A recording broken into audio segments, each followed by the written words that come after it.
Assalamualaikum warahmatullahi wabarakatuh. Salam buat teman-teman yang selalu stay untuk tetap di rumah.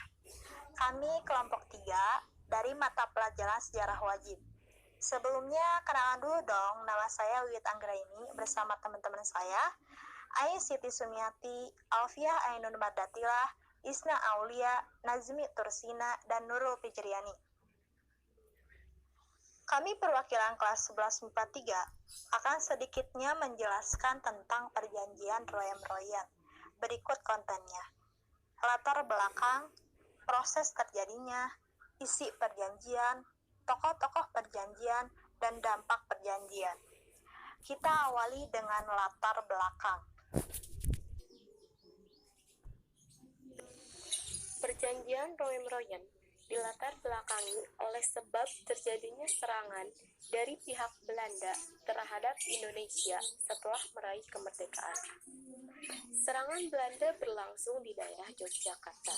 Selain itu, melakukan penahanan terhadap beberapa para pemimpin Indonesia.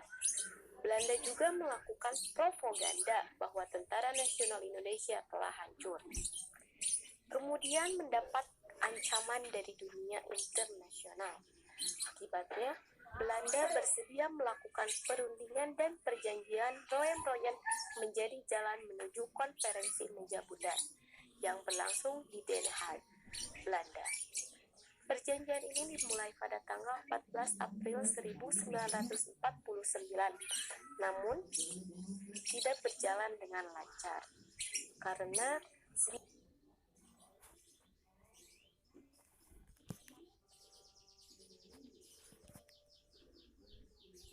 tetapi berhenti karena Van Rooyen menafsirkan bahwa Belanda akan memulihkan April 1949, namun tidak berjalan dengan lancar karena seminggu setelah perundingan berlangsung, tetapi berhenti karena Van Rooyen menafsirkan bahwa Belanda akan memulihkan pemerintahan setelah pemimpin-pemimpin Indonesia memerintahkan pasukan bersenjata.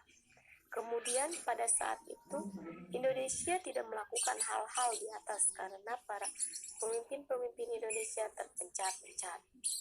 Akhirnya perundingan Royan-Royan dilaksanakan lagi pada 1 Mei karena adanya tekanan dari pihak Amerika Serikat dan menjanjikan bantuan ekonomi setelah melakukan penyerahan kedaulatan apabila kalau ditolak Amerika tidak membantu apapun juga kepada pihak Belanda.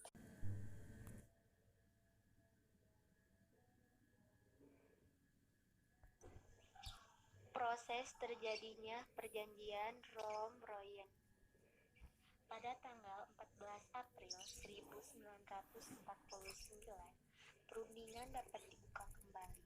Delegasi Indonesia dipimpin oleh Muhammad Rum, sedangkan delegasi Belanda dipimpin oleh Van Rooyen, yang merupakan perundingan pendahuluan sebelum diadakan perundingan puncak. Perundingan tersebut diketuai oleh Churchill, kemudian menyampaikan pidato tentang tujuan perundingan dan tugas-tugas yang harus dilaksanakan dalam perundingan. Pemerintahan Belanda telah menerima undangan untuk konferensi persiapan ini tanpa syarat, dan kemudian bersedia menempatkan soal kembalinya pemerintahan Republik Indonesia ke Yogyakarta sebagai pasal yang akan dibicarakan dengan syarat bahwa hasil-hasil perundingan ini hanya akan mengikat seandainya tercapai kata sepakat. Mengenai kedua pokok acara, yakni soal penghentian permusuhan dan pemulihan, ketertiban dan ketentraman, serta syarat-syarat dan tanggal untuk mengadakan konferensi meja bundar di Den Haag. Muhammad Rum sebagai Ketua Delegasi Indonesia kemudian mengemukakan pernyataan yang berbunyi sebagai berikut. Sebagai Ketua Delegasi RI, saya diberi kuasa oleh Presiden Soekarno dan Wakil Presiden Muhammad Hatta untuk menyatakan kesanggupan mereka pribadi sesuai dengan resolusi Dewan Keamanan tanggal 28 Januari 1949 dan petunjuk-petunjuknya tanggal 23 Maret 1949 untuk memudahkan tujuan. Sementara itu, Ketua Delegasi Belanda Van Rooyen menyampaikan pendapat sebagai berikut. 1. Pemerintah Belanda menyetujui kembalinya pemerintah RI ke Yogyakarta. 2. Pemerintah UNSI akan menghentikan perang gerilya di samping bersedia menjaga perdamaian dan ketertiban serta keamanan. 3. Pemerintah RI bebas menjalankan tugasnya dalam residensi Yogyakarta. 4. Pihak Belanda akan menghentikan segala operasi militer dan akan melepaskan semua tahanan politik sejak 17 Desember 1948. 5. Belanda tidak akan mendirikan daerah dan negara baru di daerah RI sebelum 19 Desember 1948. 6. Belanda akan menyokong RI masuk Indonesia Serikat dan mempunyai sepertiga anggota dari segenap anggota Dewan Perwakilan Federal. Belanda menyetujui bahwa semua areal di luar residensi Jogja di mana pegawai-pegawai Republik masih bertugas tetapi menjalankan tugasnya.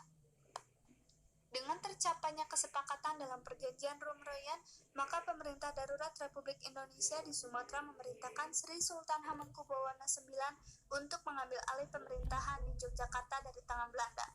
Sementara itu, pihak TNI dengan penuh kecurigaan menyambut hasil persetujuan itu. Namun, Panglima Besar Jenderal Sudirman memperingatkan seluruh komando di bawahannya agar tidak memikirkan masalah-masalah perundingan. Untuk mempertegas amanat Jenderal Sudirman itu, Panglima Tentara dan Teritorium Jawa, Kolonel Abdul Haris Nasution, memerintahkan agar para komandan lapangan dapat membedakan gencatan senjata untuk kepentingan politik atau kepentingan militer. Pada umumnya, kalangan TNI tidak mempercayai sepenuhnya hasil-hasil perundingan, karena selalu merugikan perjuangan bangsa Indonesia. Pada tanggal 22 Juni 1949 diadakan perundingan segitiga antara Republik Indonesia, Beijing Comes for Federal Overleg atau BFO, dan Belanda di bawah pimpinan pengawasan Komisi PBB yang dipimpin oleh Chris Clay. Perundingan itu menghasilkan 3 keputusan, yaitu sebagai berikut. 1. Pengembalian pemerintahan Republik Indonesia ke Yogyakarta akan dilaksanakan pada tanggal 4 Juni 1949. 2. Perintah penghentian perang gerilya akan diberikan setelah pemerintahan Republik Indonesia berada di Yogyakarta pada tanggal 1 Juli 1949. 3. Konferensi Meja Bundar atau KMB akan dilaksanakan di Den Haag. Perjanjian Promdurgen yang ditandatangani tanggal 7 Mei 1949 mulai dilaksanakan pada tanggal 6 Juli 1949 yang ditandai dengan kembalinya pemerintah RI ke Yogyakarta, yaitu bersamaan dengan kembalinya Presiden Soekarno dan Muhammad Hatta pada hari tersebut, yang kemudian disusul dengan pengembalian mandat dari Mr. Syafruddin Prawiranegara kepada Presiden Soekarno dan tanggal 13 Juli 1949, maka dengan demikian akan semakin dekat menuju pengakuan kedaulatan. Isi perjanjian Roem-Royen. 1. Tentara bersenjata Indonesia harus menghentikan kegiatan gerilya. 2. Pemerintah Republik Indonesia turut serta dalam konferensi Meja Bundar. 3. Kembalinya pemerintah rakyat Indonesia ke Yogyakarta. 4. Tentara bersenjata Belanda harus menghentikan operasi militer serta melakukan pembatasan semua tahap politik. 6. Menyetujui adanya Republik Indonesia yang bagian dari negara Indonesia Serikat. 7. Belanda memberikan hak, kekuasaan, serta kewajiban kepada pihak Indonesia. Dampak perjanjian Roem-Royen. Terdapat banyak sekali dampak dari adanya perjanjian Roem-Royen pada keadaan di Indonesia. Isi perjanjian Roem-Royen termasuk pembebasan tahanan politik sehingga Insinyur Soekarno dan Bung Hatta kembali ke Yogyakarta setelah sekian lama diasingkan. Yogyakarta juga menjadi ibu kota, sementara Indonesia terjadi penyerahan mandat dari Syafruddin Prawiranegara sebagai Presiden Pemerintahan Darurat Republik Indonesia atau PDRI. Kembali kepada Insinyur Soekarno, yang paling mencolok dari dampak adanya perjanjian Roem-Royen ini adalah adanya gencatan senjata antara Belanda dan Indonesia. Perundingan Roem-Royen pun berujung kepada dilaksanakannya konferensi Meja Bundar atau KMB di Den Haag, Belanda, dan menyelesaikan permasalahan antara Indonesia dengan Belanda. Tokoh-tokoh perjanjian Roem-Royen diantaranya ada Herman van Rompuy, Bung Hatta, Sri Sultan Hamengkubuwono XI, Profesor Dr. Supomo, Ali Sastroamidjojo, Muhammad Roem, Lemina, Ake Prigodikyo, dan Ratu Hanhari. Oke teman-teman, sekian dari kami. Semoga bermanfaat ilmunya. Jaga jarak dan tetap di rumah untuk keselamatan bangsa, dan semoga musibah virus corona ini dapat selesai dan kita dapat melakukan aktivitas sebagai mestinya.